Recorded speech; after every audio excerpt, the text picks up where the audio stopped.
உடல் தளர்ந்தாலும் அன்பு தளராத ஒரு முதிய தம்பதியினரின் அழகான கதை இதோ. நிழல் தேடும் மரம் சிறுகதை. அந்த வீட்டின் தாழ்வாரத்தில் 2 நாற்காலிகள் எப்போதும் அருகருகே இருக்கும். அதில் ஒன்று ரங்கநாதன் தாத்தாவுடையது, மற்றொன்று மரகதம் பாட்டியுடையது. ஒரு மாலை வேளையில் ரங்கநாதன் தன் கண்ணாடி வழியே ஏதோ ஒரு பழைய புத்தகத்தை படித்து கொண்டிருந்தார்.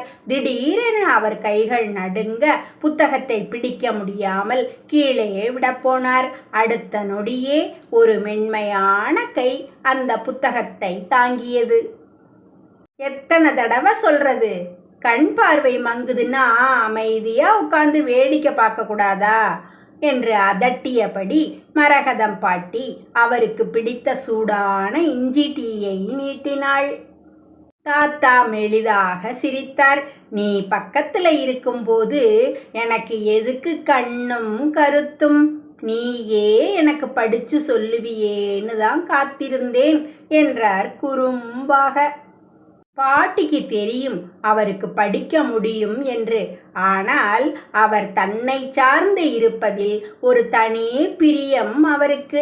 அதேபோல் பாட்டிக்கு மூட்டு வலி என்று தெரிந்தால் அவர் சொல்லாமலேயே வெந்நீர் ஒத்தடம் கொடுக்க தேவையான ஏற்பாடுகளை தாத்தா முன்னரே செய்து விடுவார்.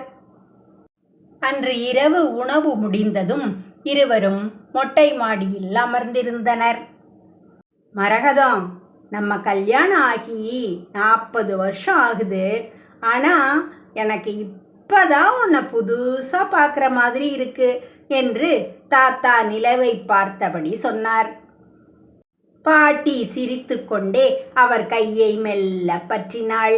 உடம்பு சுருக்கமா இருக்கலாம், ஆனா மனசு அப்படியே தான் இருக்கு. நீங்க அன்னைக்கு முதல் முறையா எனக்கு மல்லிகைப்பூ வாங்கிட்டு வந்தப்போ இருந்த அதே நறுமணம் இப்போ உங்க அன்பிலும் இருக்கு என்று சொன்னாள். அங்கே பெரிய வசதிகள் இல்லை, விலையுயர்ந்த பரிசுகள் இல்லை.